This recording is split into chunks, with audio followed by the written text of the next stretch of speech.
Dear friends, today we are going to look at the work of a contemporary French sociologist called Pierre Bourdieu. His major works include the outline of a theory of practice, the logic of practice, forms of capital, and an incredible work that is done called distinction. Of course, he has written many more innumerable articles and books, but these four are outstanding. Pierre Bourdieu is also known as a structuralist constructivist. He and in his work, he has tried to bridge the gap between the objectivists and the subjectivists, or to put it in a different manner, to bridge the gap between the macro and the micro, or the whole debate of structure and agency.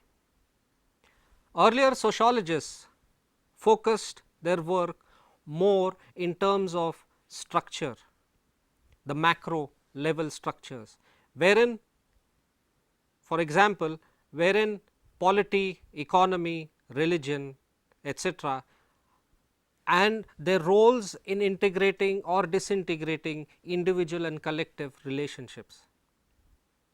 On the other hand, the micro level perspectives, especially of Alfred Schutz's phenomenology, of Garfinkel's ethnomethodology, and Blumer's symbolic interactionism, which focused more on subjective actions, more on agency.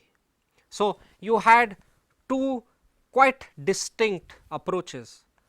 So, Marx, Durkheim, Weber, and even Parsons basically looked at society from a macro perspective, wherein structures became very important, and on the other hand, scholars such as Garfinkel, Alfred Schutz, Goffman, etc., who looked at agency or the micro level reality.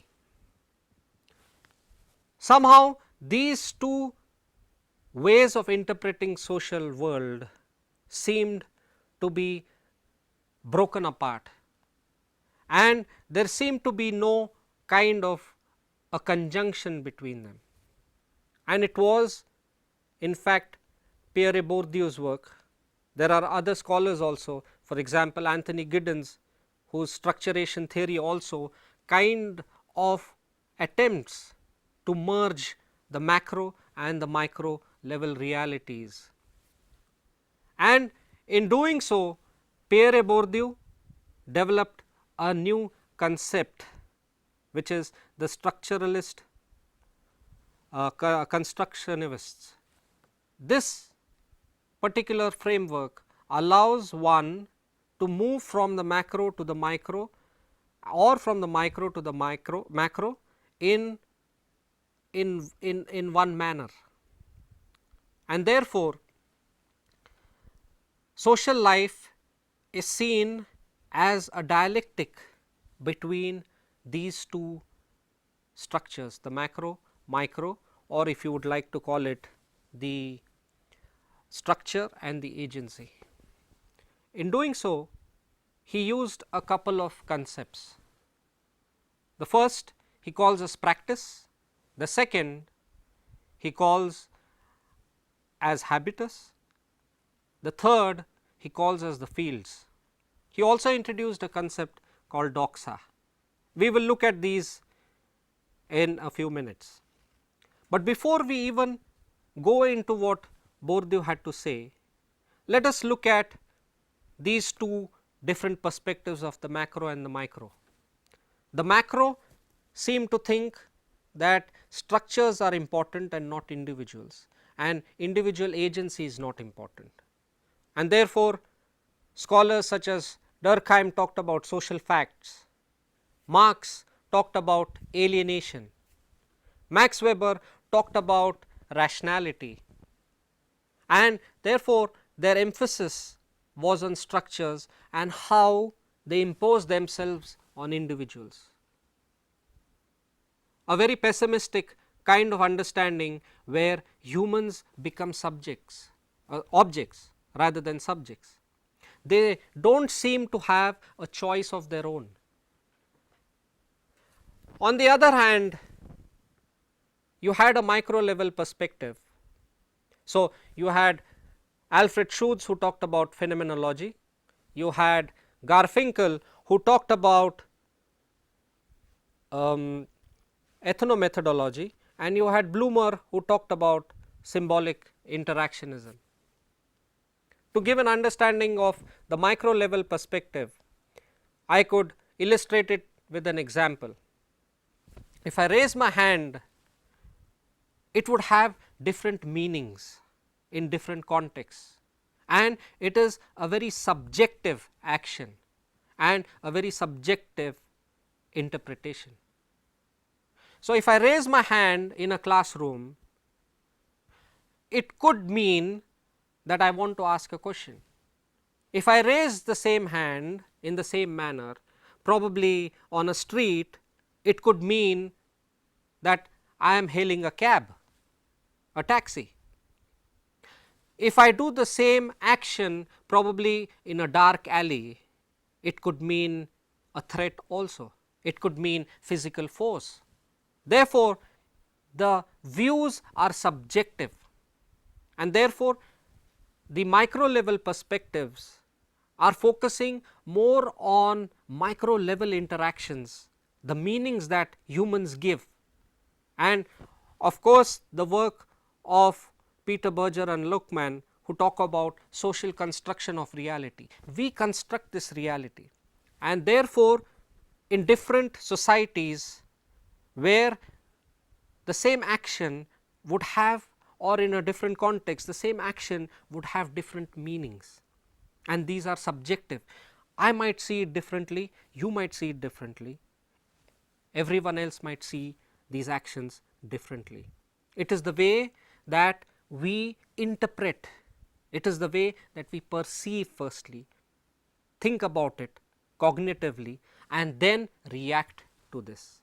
Therefore, this is a much more micro level process that takes place, and their focus of the micro level sociologists is on individuals rather than on huge structures.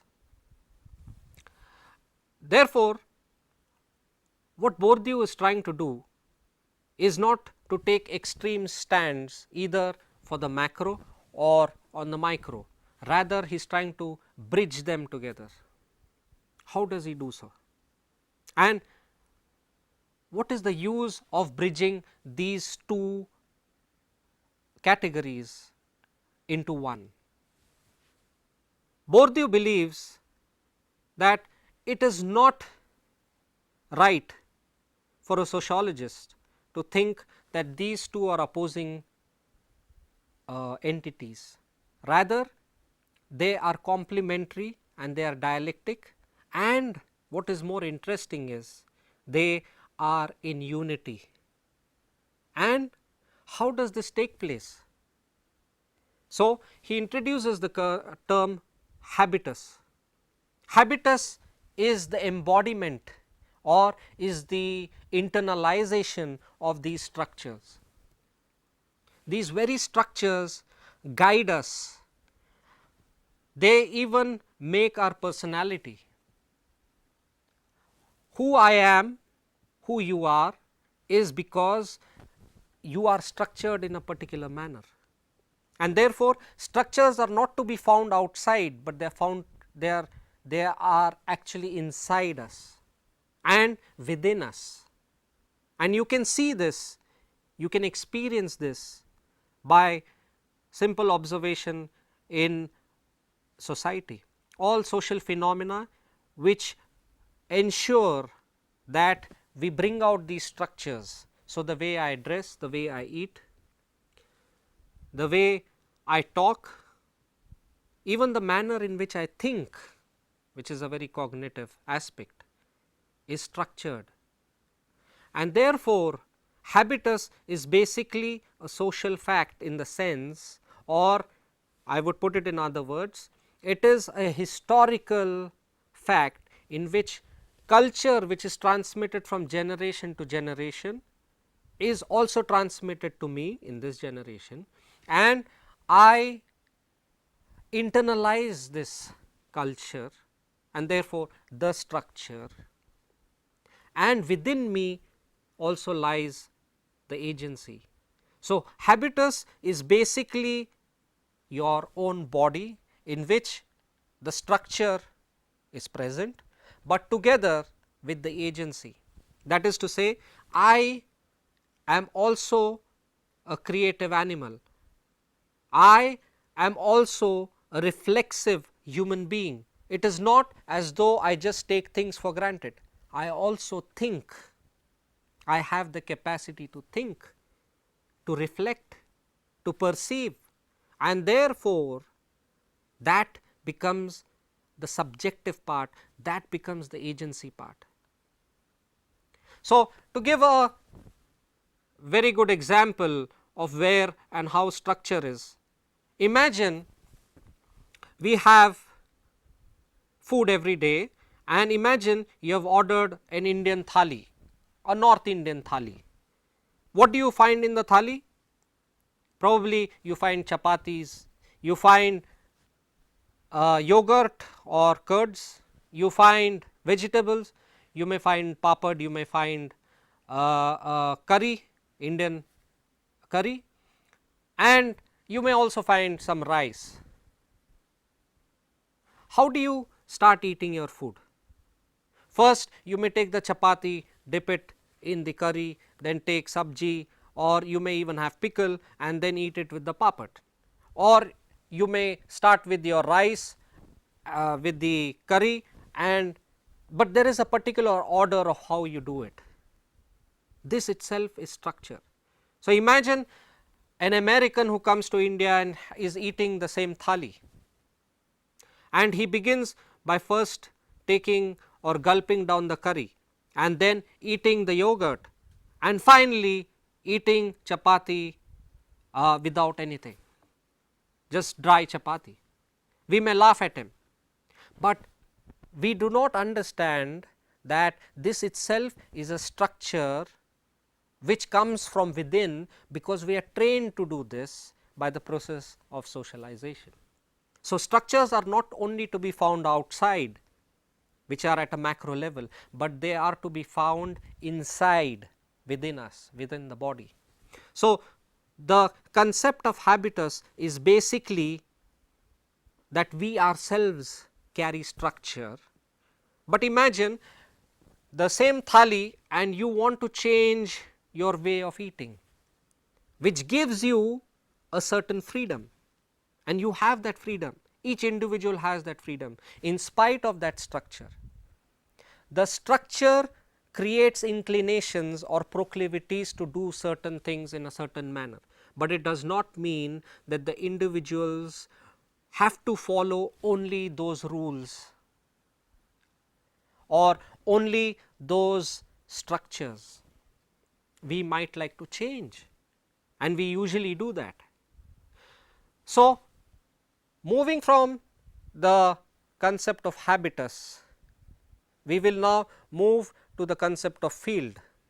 So, basically, just to reconceptualize, basically habitus is us, the body in which we have the structure, and that structure is, or it gives us choices, but we still have more choices. However, as Bourdieu calls this, or other sociologists term this as a structuring structure and a structured structure. A structuring structure is one which through you structure the outside world in the same manner as you are structured. So, you pass on this structure to someone else, say someone in your family. So, your son, your daughter, you pass on the culture that has come to you, you transmit it to them, in which they internalize. So, you are actually transmitting that to someone else. So, you are structuring structure again. So, there is a continuity in structure. This is at an individual level, but you could even structure it by following certain rules, following certain proclivities, following certain norms, by ensuring that the larger structure function the same way as they are functioning, so that they can reproduce themselves all the time.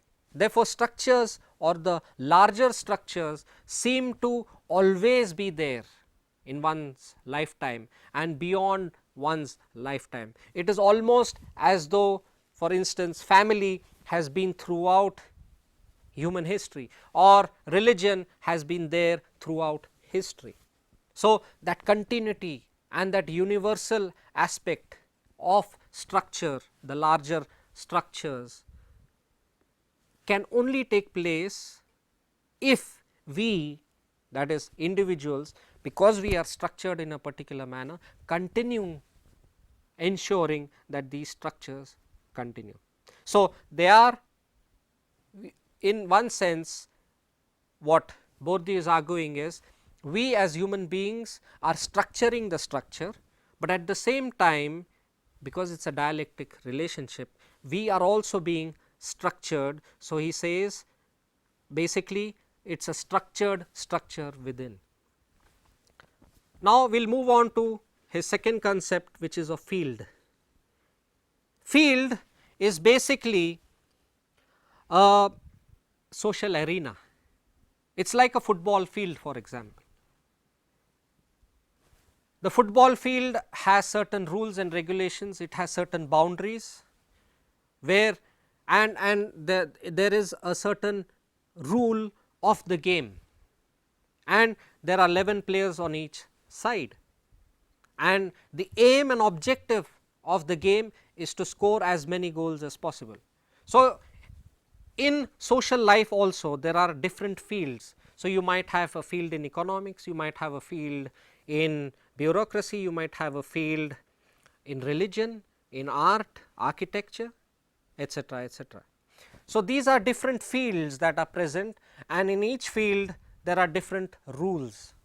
And as individuals, because we have the habitus, and these rules, this particular habitus has to interact with the field.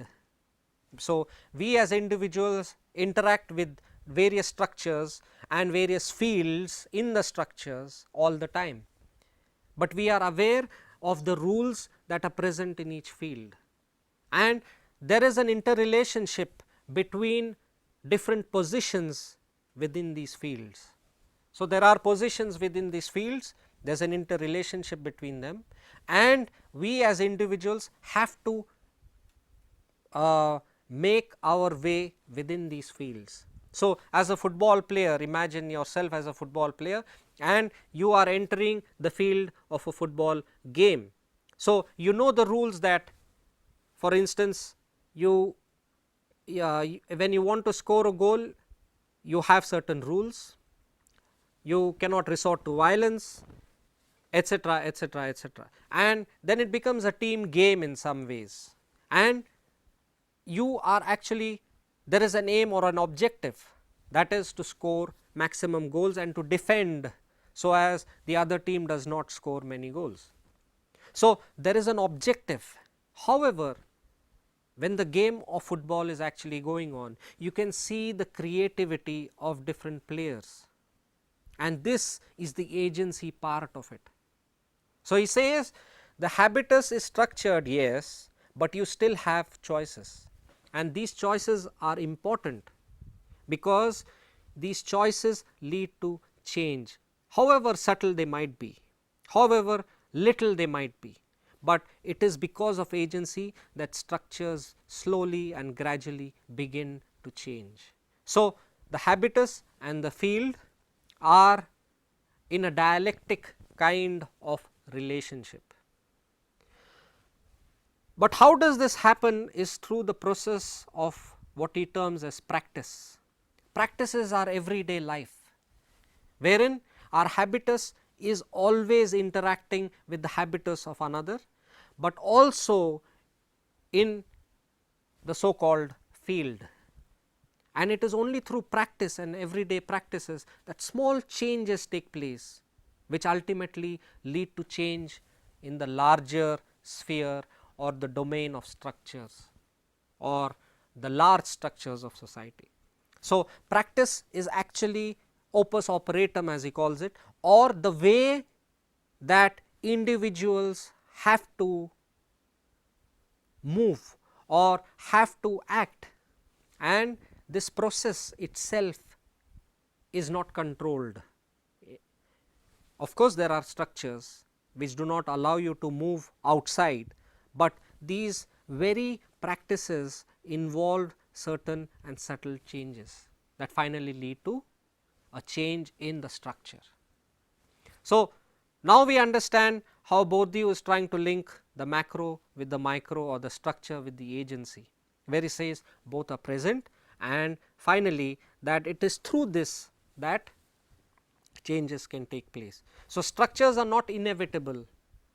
It is not as though they are static, they do change, and they change because of human agency, but structures also impose themselves on human agency. So, it is a dialectic, but that is how you see very gradual changes in norms, values, in the structures that we see as something which is reified, as something which is supernatural. It is not.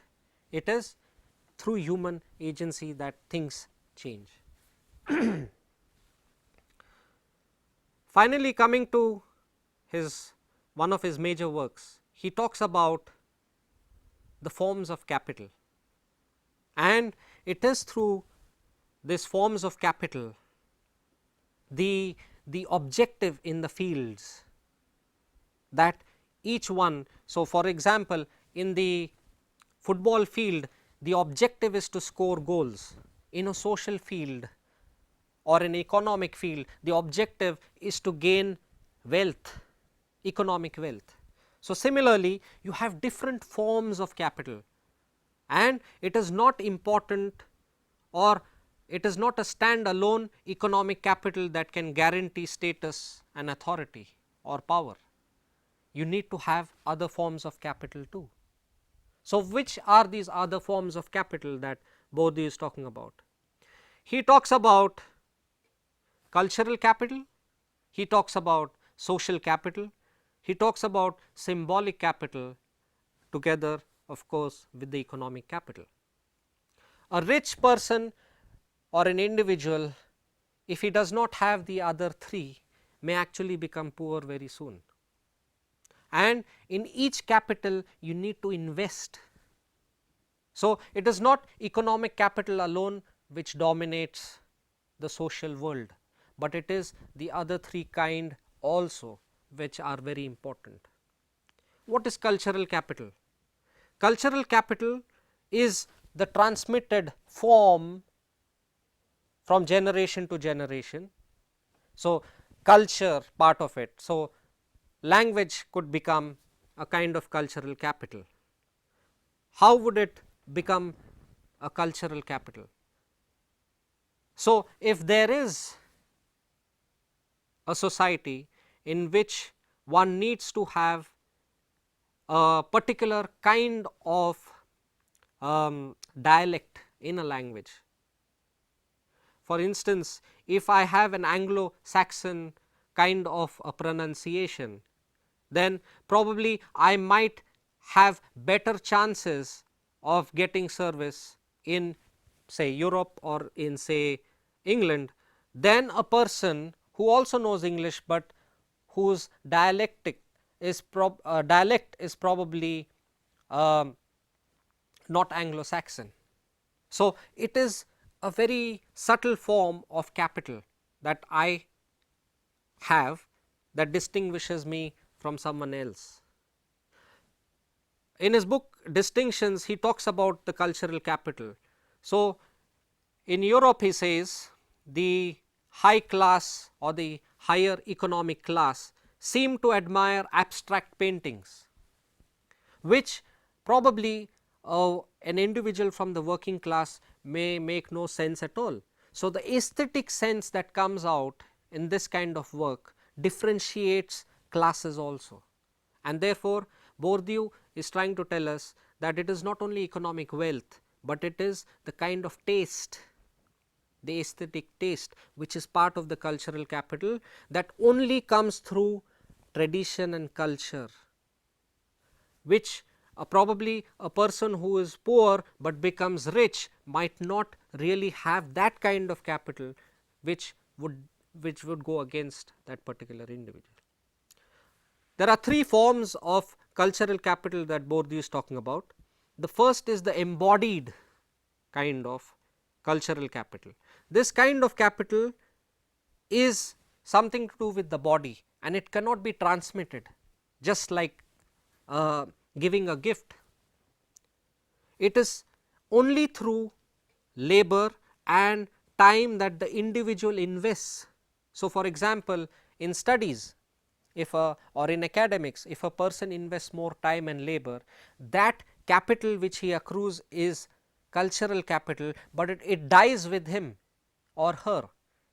He or she cannot just transfer it to his or her son.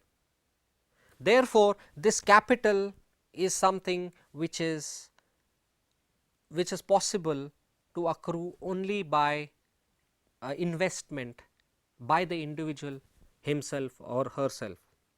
The second is objectified kind of capital, which irrespective of the body can be transferred. So, I may have wealth and I can immediately transfer that wealth. So, I may have certain cultural goods that I may immediately transfer. The third which he is talking about is institutionalized. So, a university degree, a degree from IIT is valued more than a degree from any regional engineering institution. So, this has a certain value, it has capital. Similarly, he talks about social capital. Social capital is basically the capital of networking.